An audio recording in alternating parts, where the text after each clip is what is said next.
C'est un plaisir de vous retrouver. Bienvenue à ce journal dont voici le sommaire. Certains partis politiques agréés au Burundi évoquent qu'il y a de l'intolérance politique. Dans ce journal, le président du parti Congrès national pour la liberté s'exprime sur son impact et le président du forum des partis politiques, quant à lui, évoque le rôle de cet organe dans cette situation. Et l'Association des sages-femmes du Burundi a organisé une journée scientifique centrée sur l'apport de la consultation prénatale dans la réduction de la mortalité maternelle. Son président souhaite le recrutement des sages-femmes pour diminuer le taux de mortalité maternelle. Voilà pour le sommaire. Les détails, c'est dans un instant.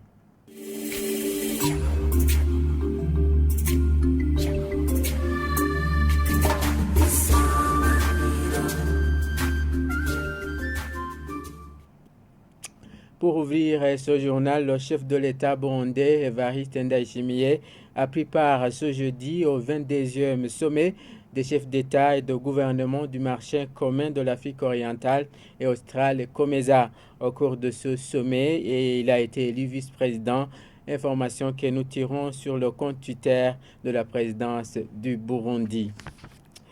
Et en page politique, le parti Congrès national pour la liberté considère que l'intolérance politique qui caractérise certains partis politiques au Burundi ralentit d'une certaine manière le développement socio-économique du pays. Le président du CNL fait allusion aux mesures interdisant les réunions de ce parti dans certaines localités du pays et certains de leurs bureaux endommagés. Agathon Rwasa appelle l'administration à respecter la liberté des partis politiques. Nos permanences sont détruites. Aucune action, ni de la police, ni de la justice, ni de l'administration. Nos gens sont malmenés ici et là. Des discours incendiaires et de haine sont prononcés contre les militants du CNR. L'administration n'en dit rien. L'espace politique est verrouillé. Nos activités sont bloquées par l'un et l'autre. Somme toute, c'est même plus que l'intolérance. Très tolérant même. Parce que si on répondait par les mauvaises attitudes ou mauvais comportements, à ceux-là qui nous malmènent, ce pays serait à mal. Ce que je conseille, c'est que les autorités administratives, il faut qu'ils soient au-dessus de la mêlée. Quoique ici, dans le parti politique, ils doivent être au service de tout le monde. Deuxième chose, il faut que l'on distingue les affaires partisanes des affaires publiques. On est dans l'administration, on doit être là pour faire prévaloir la loi, à commencer par la Constitution elle-même et les autres lois. Ce qui importe, c'est que si on est aux affaires, on mette en pratique le programme que vous avez mis devant la population. Un parti qui est régulièrement agréé ne peut pas être suspendu s'il n'a pas enfreint à une quelconque loi nationale. Les activités d'un parti politique sont quotidiennes. Dès lors que le parti est agréé, les rencontres au niveau des permanences, c'est quotidien. Si on doit faire des meetings, c'est aussi un droit, c'est dans les statuts, c'est reconnu par la loi. Il faut que l'espace politique reste ouvert à tout le monde. Et le rôle et le forum plutôt des partis politiques joue le rôle d'arbitre en cas d'intolérance politique. Le président de ce forum qui le dit précise que cette intolérance s'observe surtout sur les collines. Félicien de Burundi promet d'organiser des descentes sur terrain avec les responsables des partis politiques pour vider ce climat. Très exceptionnel puisque, à mon entendement, le secrétaire général du parti CNDD-FDD, le parti au pouvoir, n'a pas donné des injonctions à celui qui a prononcé le discours là, à Gihungwe. Je pense que c'est une initiative unilatérale. Il n'y a pas eu d'injonction émanante du secrétaire général du parti CNDD-FDD. Alors, c'est un cas à traiter à part. Et dans l'ensemble concernant le parti CNL, ce n'est pas seulement le parti CNL, disons les partis de l'opposition.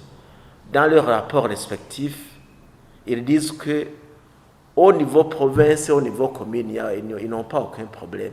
Mais le problème se remarque, s'observe au niveau des zones et au niveau des collines, où il y a des gens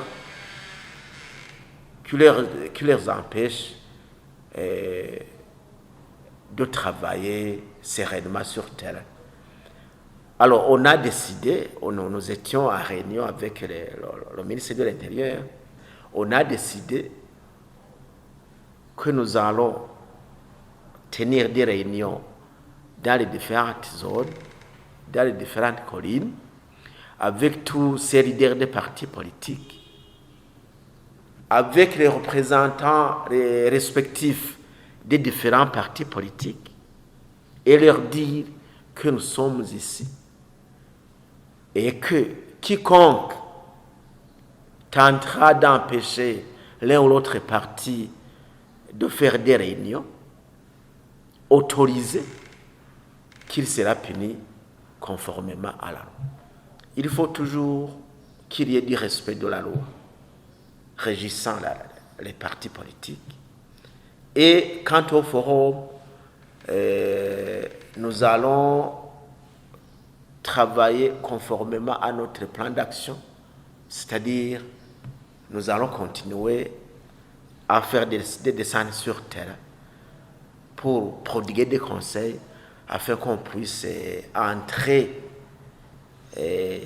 dans les préparatifs électoraux en sérénité. En page santé, le taux de mortalité maternelle s'élève à plus de 340 pour 100 000 naissances au Burundi. Les données fournies par l'Association de sages-femmes du Burundi, qui a, dans le cadre de la célébration de la journée des sages-femmes, organisé une journée scientifique centrée sur l'apport de la consultation prénatale dans la réduction de la mortalité maternelle. Véniste Ngendakumana, président de cette association, évoque l'insuffisance de sages-femmes comme l'une des causes à la base de ce taux qui reste élevé. L'état de la mortalité maternelle au Burundi, c'est encore un peu élevé. Et nous sommes à 334 décès pour 100 000 naissances vivantes, d'après l'enquête démographique de santé de 2016. Et le taux de CPN est 1, donc la CPN est précoce. Et aussi en arrière, donc nous sommes à 45%. Donc, c'est-à-dire que 45% des femmes enceintes consultent précocement les formations sanitaires pour que la grossesse soit diagnostiquée et prise en charge à temps. Et les causes de ces décès maternels sont de plusieurs ordres, ça se situe à plusieurs niveaux, mais il y a les causes, et surtout, j'insiste sur les causes organisationnelles. D'abord, c'est que il y a un nombre important de sages-femmes qui manquent auprès des femmes dans les FOSAN, dans les formations sanitaires, les centres de santé et les hôpitaux. C'est chez les sages-femmes du Burundi, parce que le gouvernement a fait un effort en formant beaucoup de sages-femmes.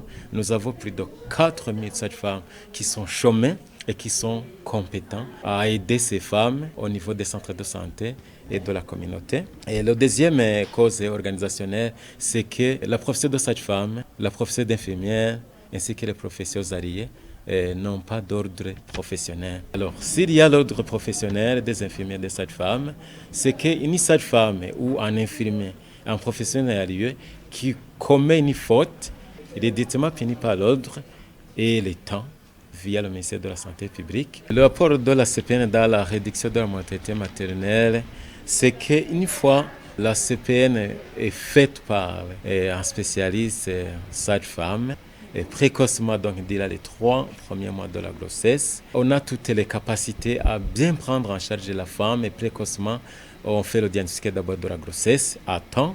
On fait par exemple une échographie et l'échographie qui est faite précocement dans les 3 premiers mois de grossesse, c'est une échographie qui peut montrer autant de choses, donc qui peut montrer plusieurs problèmes. Qu'une échographie faite tardivement, par exemple, à la 5e mois ou 4e mois, il faut que le ministère de la Santé publique fasse un recrutement de ces sages-femmes pour que ces derniers soient à côté des femmes, 1, au niveau des centres de santé, 2, au niveau des hôpitaux et 3, au niveau de la communauté, des sages-femmes communautaires.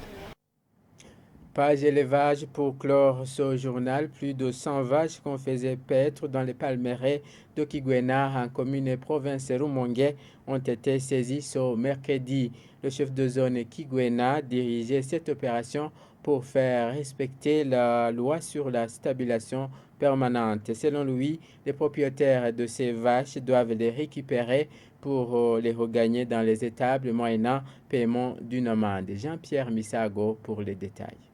Au terrain de football de Tchabara, où nous avons été, 24 vaches et 4 moutons saisis en train de brouter dans les palmeraies villageoises de la vallée de la rivière Kamango y étaient rassemblés. Mais Eric Nyongabo, chef de zone Kigwena, qui dirigeait cette opération débutée vers 1h du matin de ce mercredi sur la colline Kanenge, nous informera ensuite que 75 autres vaches avaient été rassemblés à Mayengo après être saisis dans les palmeraies villageoises de la colline Kanenge. Dans cette même zone, des palmeraies devenues selon cet administratif une zone d'accueil de ces vaches, parmi lesquelles celles transhumant à partir d'autres localités. 16 autres vaches ont été saisies sur la colline Gachacha dans cette même zone. Selon ce chef zonal, une amende administrative étant infligée aux propriétaires de ces bêtes et après paiement et conseil, ces vaches seront à conduire dans leur lieu de provenance respectif en stabilisation permanente comme décidé par le gouvernement burundais. Alors que certains des gardiens de ces vaches saisis avouent hors micro que ces vaches ont toujours divagué dans ces palmeraies, moyennant versement de 50 000 francs burundais par chaque propriétaire de vache à certains éléments de forces de l'ordre opérant dans la localité et sur une période variant entre 2 semaines et 1 mois, le chef de zone Kigwena dit ne pas en être au courant. Et voilà, c'est par cet élément que nous mettons un point final à ce journal. Merci de l'avoir suivi.